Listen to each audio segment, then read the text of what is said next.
Devocional Sagradas Escrituras, bom dia. Pelo sinal da Santa Cruz, livra-nos Deus nosso Senhor dos nossos inimigos. Em nome do Pai, do Filho e do Espírito Santo.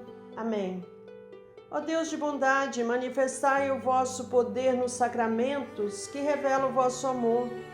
Enviai o Espírito de adoção para criar um novo povo nascido para vós nas águas do batismo. E assim possamos ser em nossa fraqueza instrumentos do vosso poder, por Cristo nosso Senhor. Amém. Vamos reforçar um pedido de Nossa Senhora com uma oração. Meu Deus, eu creio, adoro, espero e amo-vos. Peço-vos perdão pelos que não creem, não adoram, não esperam e não vos amam. Amém. Essa oração foi ensinada por um anjo aos pastorinhos na aparição em Fátima. Na ocasião, Nossa Senhora de Fátima pediu que eles rezassem um rosário e espalhassem essa devoção ao mundo todo. O texto é a oração mais poderosa contra o mal. Nela invocamos Nossa Senhora e Mãe, não deixa de escutar o Filho. Amém.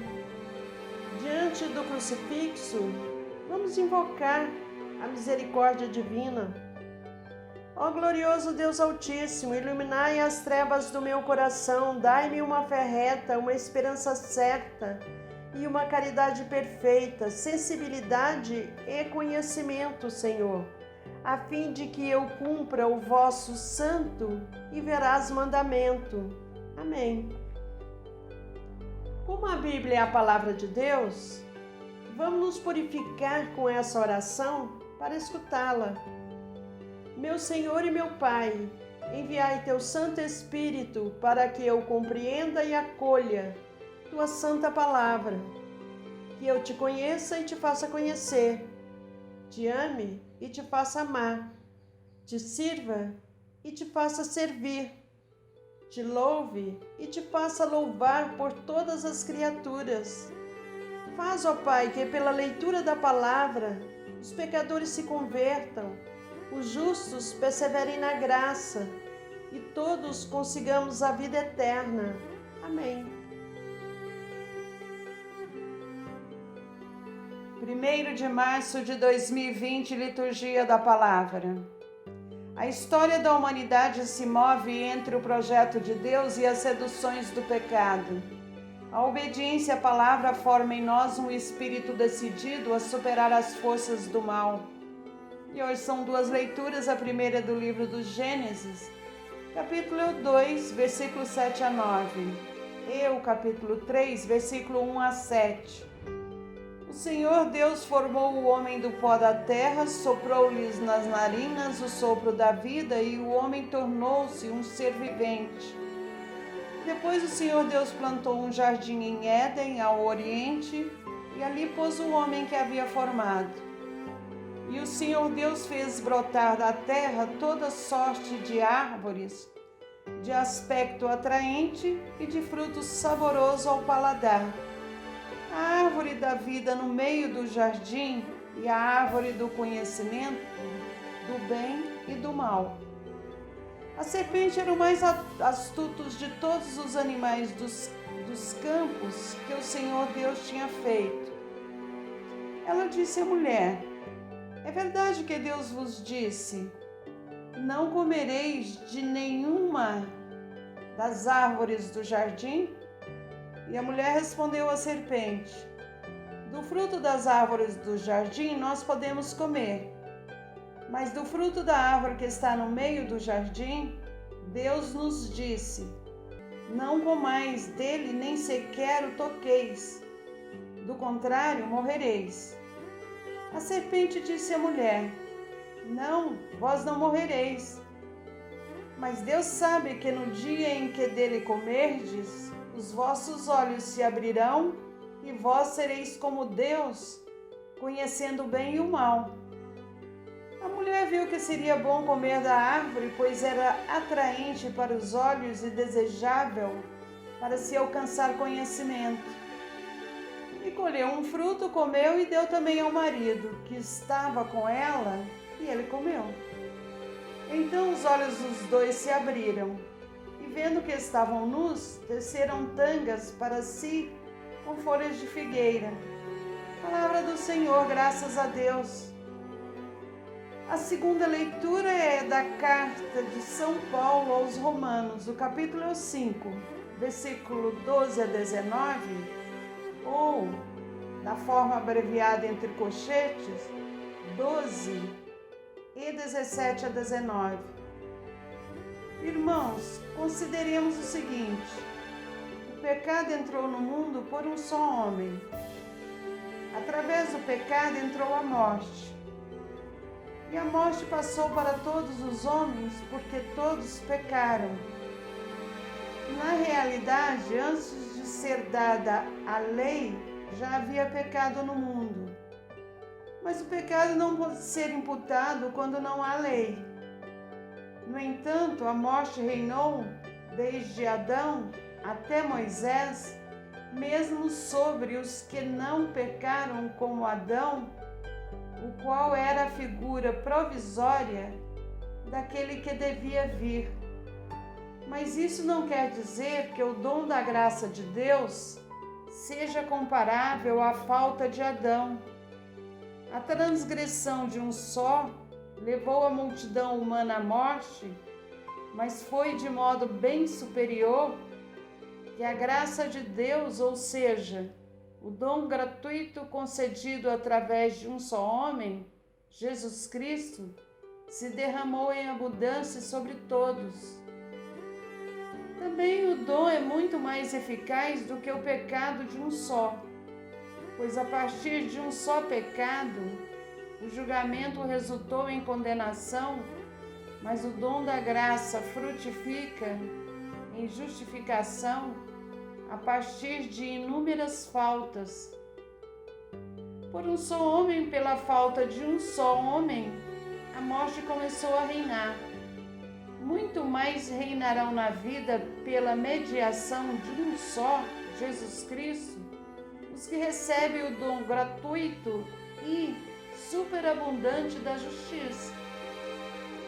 Como a falta de um só acarretou condenação para todos os homens, assim, o ato de justiça de um só trouxe para todos os homens a justificação que dá a vida.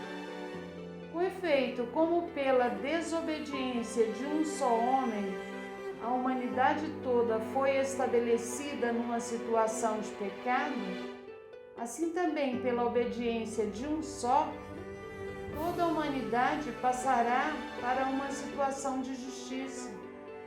Palavra do Senhor, graças a Deus. O homem não vive somente de pão, mas de toda a palavra da boca de Deus. Essa é uma passagem de Mateus, capítulo 4, versículo 4. Proclamação do Evangelho de Jesus Cristo segundo Mateus, o capítulo 4, versículo 1 a 11. Naquele tempo, o Espírito conduziu Jesus ao deserto para ser tentado pelo diabo. Jesus jejuou durante 40 dias e 40 noites, e depois disso teve fome. Então o tentador aproximou-se e disse a Jesus: Se és filho de Deus, manda que estas pedras se transformem em pães. Mas Jesus respondeu: Está escrito, não só de pão vive o homem, mas de toda a palavra que sai da boca de Deus. Então o diabo levou Jesus à cidade santa, colocou-a sobre a parte mais alta do templo e lhe disse: Se és filho de Deus, lança-te daqui abaixo, porque está escrito: Deus dará ordem aos seus anjos a teu respeito, e eles te levarão nas mãos para que não tropeces em alguma pedra. Jesus lhes respondeu: Também está escrito: Não tentarás o Senhor teu Deus. Novamente o diabo levou Jesus para um monte muito alto, mostrou-lhe todos os reinos do mundo e sua glória e lhe disse: Eu te darei tudo isso se te ajoelhares diante de mim para me adorar. Jesus lhe disse: Vai-te embora, Satanás, porque está escrito: adorarás ao Senhor teu Deus, e somente a Ele prestarás culto. Então o diabo deixou, e os anjos se aproximaram e serviram a Jesus. Palavra da salvação, glória a vós, Senhor. Reflexão do Evangelho do dia 1º de março de 2020.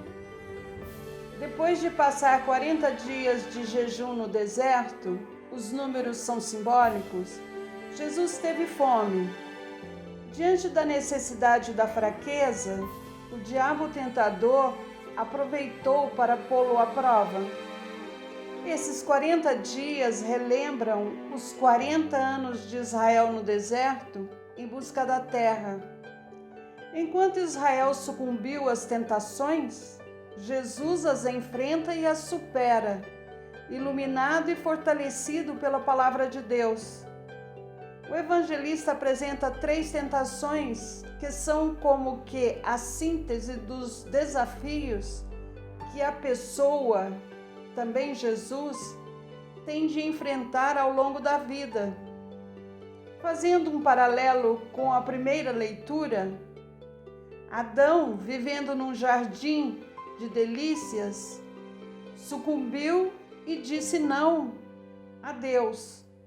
Jesus, num deserto de desafios, sem água e comida, resistiu e disse sim a Deus. A recusa a Deus, o pecado, acontece num ambiente de delícias e prazeres. A aceitação de Deus, a salvação, se concretiza na renúncia e nos desafios. Diante das provações, Jesus não aceita manipular a Deus nem busca privilégios. Encerraremos essa transmissão com uma passagem da primeira carta de São João, capítulo 1, versículo 3. O que vimos e ouvimos nós vos anunciamos, para que também vós tenhais comunhão conosco. Ora, a nossa comunhão é com o Pai e com o seu Filho Jesus Cristo. O próprio Jesus Cristo dizia sempre: é preciso que se cumpra as Escrituras. Escrituras dão testemunho de mim. Ainda não lestes as Escrituras? Até amanhã. Fiquem em paz e que Deus os acompanhe sempre. Amém.